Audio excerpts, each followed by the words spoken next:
These uprisings, you know, they affected the soccer so much that some of the games at schools we are not allowed to go and play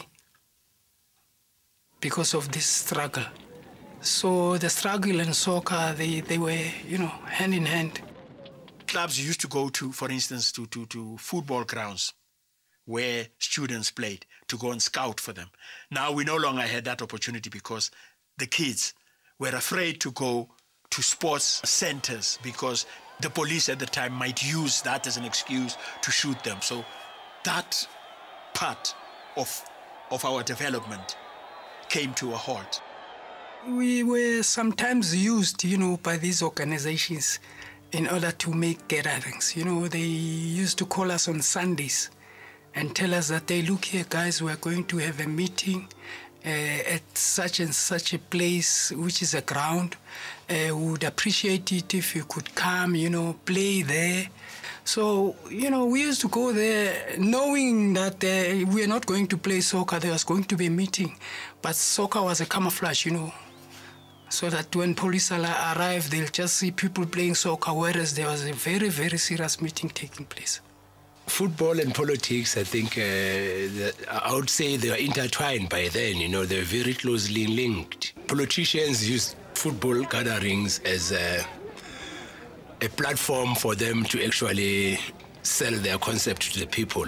They will come at a game, have meetings, arrange for 2, 4, 5 people to leave and cross the border to Swaziland or Botswana.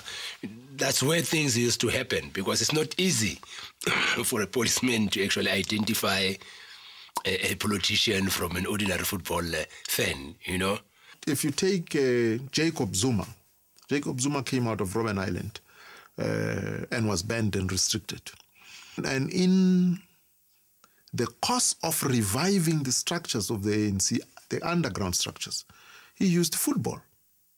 He became a supporter of Zulu Royals and used to attend its matches.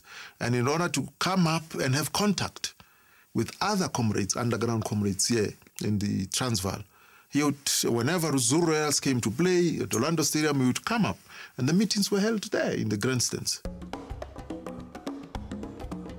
People who had to leave the country for military training would have to come up to Johannesburg, because Walter Sisulu, the Secretary General, was in Johannesburg. Duma Nokwe was in Johannesburg. The majority were transported through Botswana. They would be advised that, look, you are now a soccer team, and this is your name. You are going to play football in Botswana, and you're going to play against either township rollers in Botswana and so on, so that when they are stopped, that's their legend. So football was used in that sense, yeah. Football on Robben Island, you know, and I spent 10 years on Robben Island from 77 to 87, was a unifying sport. Everybody had to belong to a team. The older comrades also participated in the teams, and they would either be managers and supporters and so on, but everybody had to belong to a team. If you had differences with members of other political organizations, come Friday, you all have to go to the same motivation session as a team. And of course, Saturday you would be playing together as teammates. So it played a very, very important role, actually, in cementing the bonds across political divides.